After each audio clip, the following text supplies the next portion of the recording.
Tagol! Tita Tanya Chinita! Sino? Ako? Maayong adlaw, Luzon, Visayas at Mindanao. Ako si Manggas at ito ang Siko. Sino? Ako?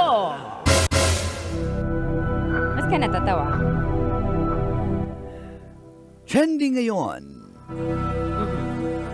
ang mga Korean artist na sina Kim Yoon-jae aka EJ, si Audrey Nuna at si Ray Ami dahil sa kanilang live performance sa The Tonight Show starring Jimmy Fallon.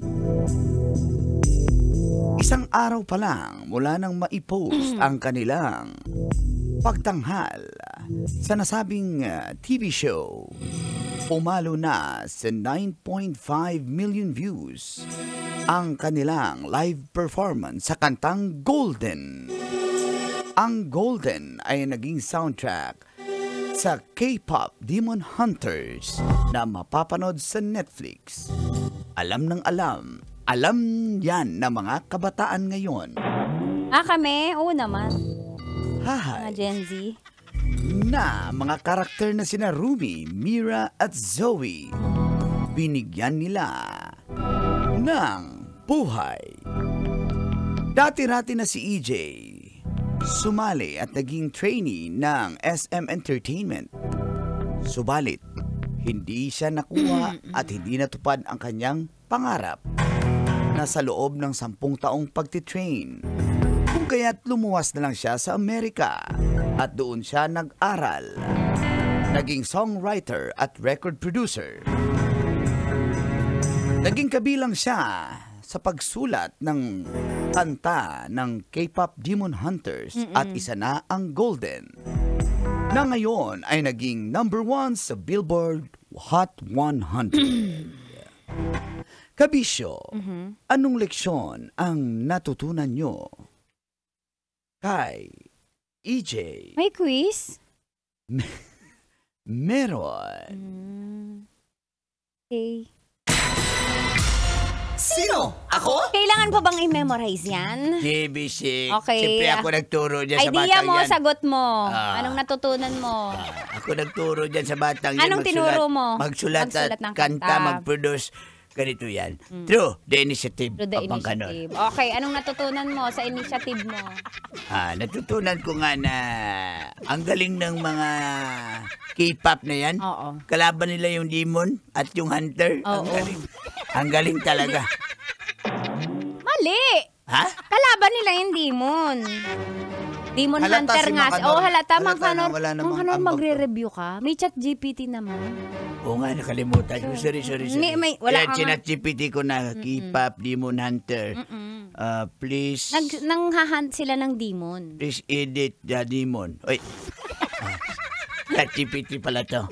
Bakit yung history mo ng chat GPT, Maria Osawa? Ano yan? Ha? Bakit? Uy, Korean pala dapat. Sorry. Japan pala. Japan pala. Japan. Remove blurred. Ayan na si EJ, oh. Ito yung live EJ performance. Falcon. Iba yun! Ang daming nagko-cover nito yung mga matata... Like Regine, kumanta rin. Diba? Angeline Quinto, Correct. di ba? Oh? Ba't di mo kina-cover, Mars? Gotta be golden! Gotta be golden! Nagkuwang-kuwa ko, Mars! Diba? Ayun, di ba? Yun yung live Kuwang-kuwa performance mo yung inis nila. ko. May nakakapra. Galing. So, nag-train siya para maging si EJ gusto niya maging member or maging soloist na maging K-pop or maging K-pop member sa isang K-pop group pero hindi natupad yun. Pero ngayon, kasi at the age of 33, pag ganyang edad ka na, matanda ka na for the K-pop na group or maging soloist. 33, di ba? Parang kasi ang ginugroom niya, usually pa 16, parang bini, mga age nila. Teenagers 50, to 20s. Kasi syempre, bukod sa, mas okay kapag bata, kapag bage. Ba't ko, mas okay yung mas bata. basic. di ba ako? Mas okay yung mas bata. Bakit? Saan pa ikaw mo? Bate. Saan ba? Batang ano? Batang babae. Mas okay. Plus yung physical nila, hindi, pag performer ka, katulad ng Bini, di ba, araw-araw may gig, kailangan physically fit ka at hindi ka pagorin. Eh tayo, di ba, 1 hour lang ako makipag-usap sa tao, pagod na ako. Hindi ako. Kaya sumasayo pa ako. Oo, Pinastik extrovert ka eh. Diba? Ganun yun. Tama naman. Pero yung pangarap niya, I mean, ito yung moment ni EJ. Diba? Nung, kumbaga, Kanya-kanyang 10 years, season eh, totoo. 10 years ago, hindi siya nakuha or ilang years man nang nakaraan. Ngayon, ito na talaga season niya na nag-number 1 yung song na kasama siyang nagsulat. At siya ang voice behind Rumi. Diba, kumanta si Rumi? Siya yun. Boses niya yun at kinanta nilang live. Tapos pag na-guest ka sa yung Jimmy Fallon show, grabe. Sabihin, one of the Tagalog na lang. Sikat ka. One of the sikat? Sikat. Kasi hindi lang siya, Taylor Swift na interview niya lately, Jimmy yung Fallon. sa album at sa engagement. Diba? So grabe, galing. Na-interview dun si Express, si Express. Si Express, wala nandun si Express ano. Hindi siya na-Express. Hindi siya na-interview. Diba? May sila. sungay eh. Yung demon? Yung singer. Uy, lumaki na yung ulo. Ng singer. Ng demon. Sana itlog na lang ang lumaki. Ng demon? Express. Ay! May mata sa noo. Yung demon? Yung singer. May third eye kasi siya. Yung demon. Yung singer. Sa 5, 5, 5, 4, 2. Guys, tandali. Bijuki yun, guys. Megabisyon ba yun? Nag-bijuki yung singer? Yung demon. Diba? Kitchinadal medley ang kinanta. Uy, kinanta ng singer? Ng demon. Hindi, golden ang kinanta niya. Ng singer. Ng demon. Nag-pray siya. Nag-pray yung singer? Uy, di ba yun? Pwede yan. Yung babaero nga nagsisimba.